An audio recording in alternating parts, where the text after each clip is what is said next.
On Valentine's Day, the world dresses itself in red and pink, but listen closely and you can hear something cracking underneath. Shop windows glow, roses sweat in cellophane, couples smile on screens, yet a quiet unease slips through the music. It's the feeling that something is being staged, rehearsed, insisted upon. Love on this day arrives with a deadline. Miss it, and you've failed. That pressure hums beneath the sweetness, like a note held too long, beautiful at first, then unsettling, then impossible to ignore. Even silence feels crowded, as if the calendar itself is watching and quietly judging you. Valentine's Day sells a single, polished image of happiness, hands intertwined, gifts exchanged, hearts aligned on cue. But real lives rarely move in synchronized choreography.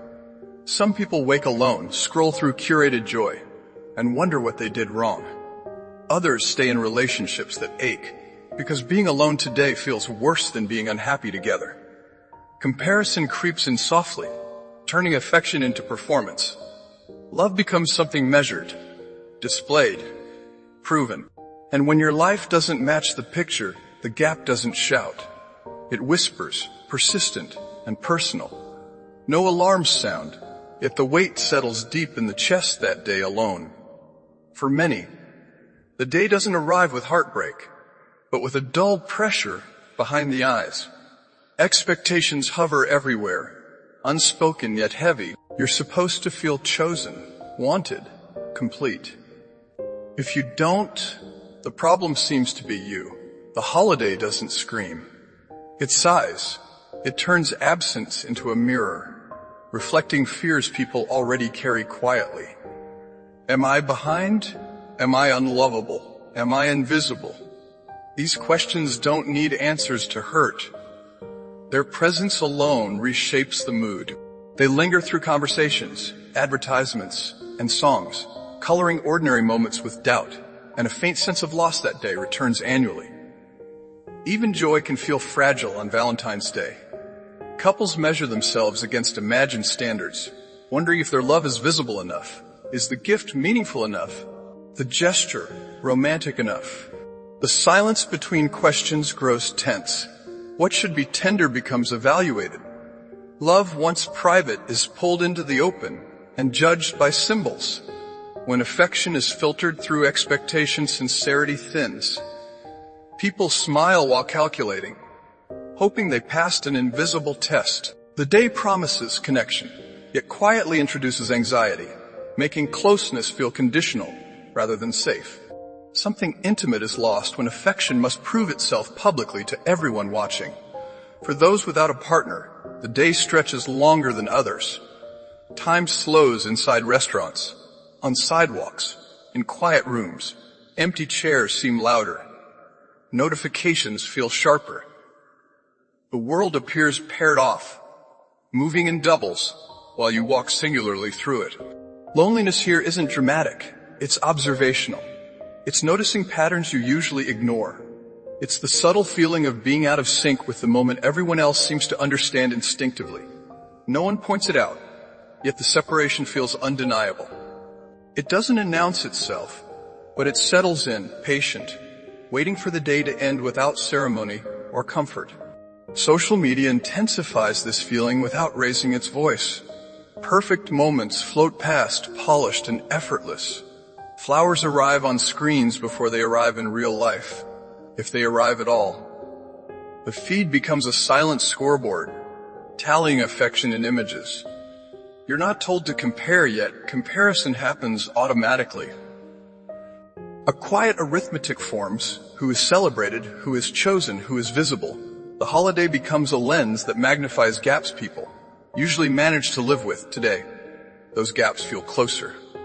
They press inward, reshaping self-worth, even when you tell yourself it shouldn't matter, because everyone is watching somewhere. What makes this harder is how invisible it all is. There's no language for the ache that doesn't sound dramatic. You can't easily explain why a normal day suddenly feels heavier. So people carry it quietly. They attend dinners, exchange messages, laugh at jokes, and swallow the rest. Valentine's Day doesn't cause new wounds for most. It presses gently on existing ones. Old insecurities, recent losses, unresolved doubts. The day doesn't create pain from nothing. It gives pain a spotlight, then pretends it isn't there. That denial can feel colder than cruelty because it leaves suffering without witnesses or names. None of this is loud or obvious, which is why it's rarely discussed. The holiday wraps discomfort in beauty, making it easy to overlook. Heart-shaped boxes hide complicated emotions. Soft music smooths sharp edges. Even those who sense something wrong often dismiss it, telling themselves it's temporary, trivial, personal. But when a feeling repeats year after year, it stops being an accident. It becomes a pattern, a ritual that asks something from people, then quietly measures who can give it and who cannot. Patterns shape expectations, and expectations shape emotions, often without consent or conscious awareness from those experiencing them. Underneath the celebrations, something deliberate begins to take form. Traditions don't appear by chance. They are taught, repeated, reinforced. The feelings surrounding this day didn't emerge randomly, and they don't persist without reason. When a holiday consistently produces pressure alongside pleasure, it's worth asking how that balance was shaped. Who benefits from the expectations? Who absorbs the cost? Valentine's Day may feel personal, but its emotional patterns are shared by millions. These implications quietly spread everywhere. If so many people feel this quiet weight at once, where did it really come from? And who quietly decided this would be normal? The tension from before doesn't vanish. It quietly reorganizes itself into explanation. Once you look closer, the discomfort around Valentine's Day stops feeling random. It begins to resemble a system, gentle on the surface, demanding underneath. Stores prepare months in advance, shaping expectations long before February arrives. Love becomes seasonal, packaged, and timed. The day isn't just celebrated, it's rehearsed. When emotions are placed on a schedule, people feel pressure to perform them correctly. If your feelings arrive late, early, or not at all, the problem feels personal, even though the structure itself quietly set the rules for everyone involved. Commercialization is the most visible layer, yet its power lies in subtle repetition. The message isn't only buy this, it's prove this. Gifts become evidence, dinners become declarations, effort becomes currency. When affection is attached to spending, love feels measurable. People don't just want to feel something, they want to demonstrate it convincingly.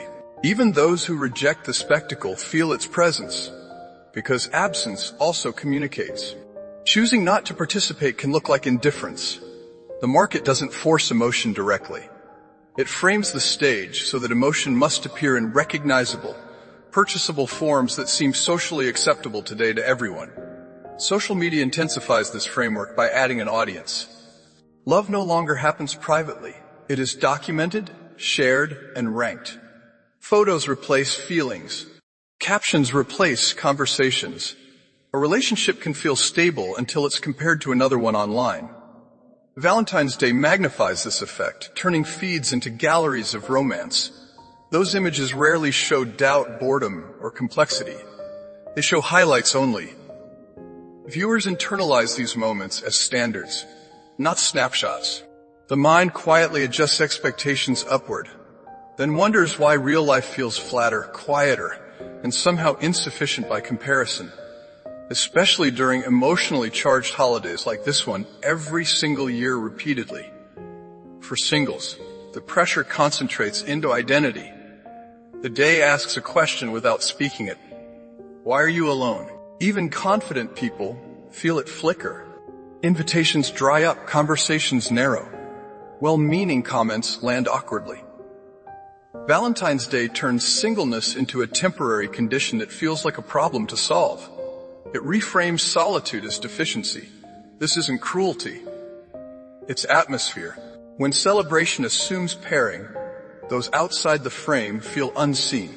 The harm isn't dramatic rejection, but quiet erasure, repeated annually, until people start questioning their worth instead of the structure that normalized this emotional imbalance in plain sight for many people.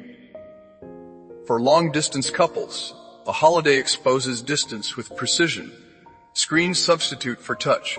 Time zones interrupt intimacy. A missed call feels heavier today. Even strong relationships strain under symbolic expectations they cannot physically meet. The day highlights what's absent rather than what endures. Promises are made across cables and clocks, sincere but incomplete. Valentine's Day favors presence, not patience. It rarely acknowledges love that survives through waiting. Instead, it rewards visibility. Couples separated by circumstance may feel their commitment questioned, not by others directly, but by the quiet contrast between what they feel and what the day demands of them. For struggling relationships, Valentine's Day becomes a spotlight no one asked for. Problems that can be managed quietly suddenly feel exposed. The expectation to celebrate can feel dishonest, yet skipping it feels like confirmation of failure. Couples navigate a narrow path between pretending and disappointing. Tension hides beneath small gestures. Silence becomes louder. The holiday doesn't create conflict. It accelerates awareness. It asks couples to perform certainty when uncertainty already exists. That demand can deepen fractures, not because love is absent, but because vulnerability is replaced by obligation at the worst possible moment when honesty is most needed between them. Comparison culture ties all of this together. Valentine's Day simplifies love into visible markers, making emotional lives easier to compare, but harder to understand. People judge themselves not against reality, but against an idealized average that doesn't exist. This creates a quiet race with no finish line. Someone always appears happier, more loved, more certain. The result isn't envy as much as erosion. Confidence wears down gradually. Self-trust thins. The holiday doesn't shout inadequacy, it repeats it softly, until the message feels self-generated rather than externally shaped by years of reinforcement and repetition across media and culture daily routines everywhere. Importantly, none of this requires bad intentions. People participate because they want connection, not harm. The systems persist because they're familiar and comforting, even when they hurt. Rituals feel safe. Predictability feels meaningful. Valentine's Day offers a script when relationships are confusing. It tells people what love should look like, when it should appear, and how it should be displayed. That guidance can feel reassuring, but guidance also narrows possibility. When one story dominates, other forms of love feel lesser. The pressure grows quietly, sustained by habit rather than malice over generations, through culture, marketing, and shared expectations worldwide today. And yet, despite this weight, people keep returning to Valentine's Day. They don't abandon it, even when it disappoints them. That persistence suggests something deeper than manipulation. Beneath the pressure and performance, there is a real hunger. A desire to be seen, chosen, affirmed. Even flawed rituals point toward genuine needs. People cling to the day not because it's perfect, but because it promises meaning in a confusing emotional landscape. That promise matters. Understanding why we endure the discomfort may reveal something essential about love itself, and about what humans are quietly searching for beneath the surface of celebration tonight. We have already walked through the unease, the pressure, the quiet harm that lingers beneath the surface. There is no need to reopen those wounds here. What matters now is what survives after the critique settles. Even knowing the weight Valentine's Day carries, people still pause when it arrives. They still notice it. Something inside them listens. That alone is worth examining. Because if a ritual endures despite disappointment, despite discomfort, it is not sustained by illusion alone. It is sustained by a need that runs deeper than marketing, deeper than habit, deeper than expectation, that quietly defines emotional life. At its core, Valentine's Day promises recognition, not perfection, not permanence, just acknowledgement. To be seen by another person and to have that seeing reflected back in a fast, distracted world, moments of recognition feel rare. The holiday concentrates that desire into a single day, making it visible and fragile at once. When it works, even briefly, It reassures people that their feelings exist outside their own minds. When it fails, the absence hurts precisely because the need itself is real, ancient, and deeply human. It speaks to belonging more than romance itself, which few ever outgrow completely in life. Rituals survive because they offer structure to feelings that resist clarity. Love, loneliness, hope, grief all move unpredictably. Valentine's Day gathers these emotions and gives them a shared language, however imperfect. Cards, flowers, and dates become symbols people can hold when words fail. The ritual does not create emotion, it contains it. That containment feels stabilizing, even when it disappoints. Humans return to rituals, not because they always succeed, but because they reduce chaos for a moment. They offer a sense of order in an emotional world that rarely feels orderly, especially during uncertain seasons of life for many people. In this way, Valentine's Day acts less like a celebration and more like a mirror. It reflects what already exists within relationships and within individuals. Fulfillment appears brighter. Absence feels sharper. The day does not invent meaning, it amplifies it. What people feel on Valentine's Day is often what they have been carrying quietly all along. The holiday simply brings those feelings into focus.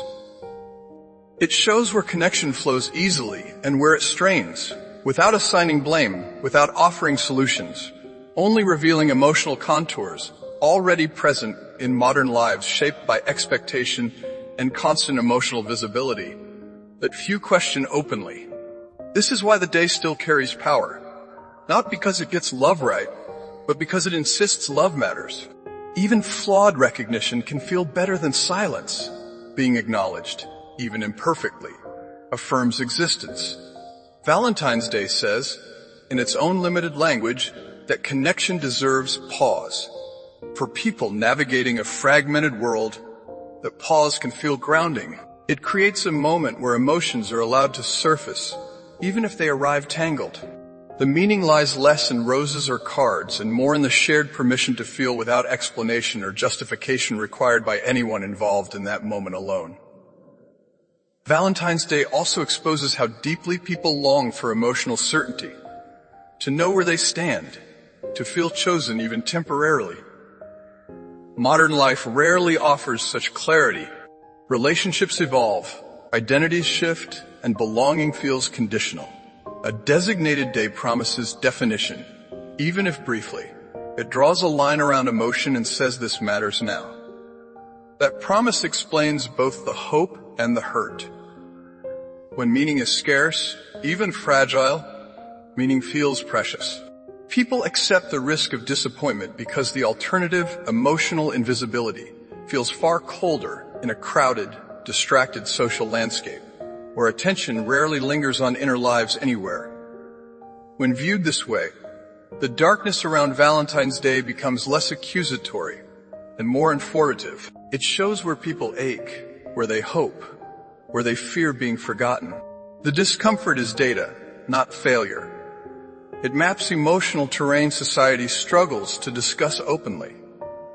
By noticing what hurts, the holiday reveals what people value most: connection, affirmation, presence.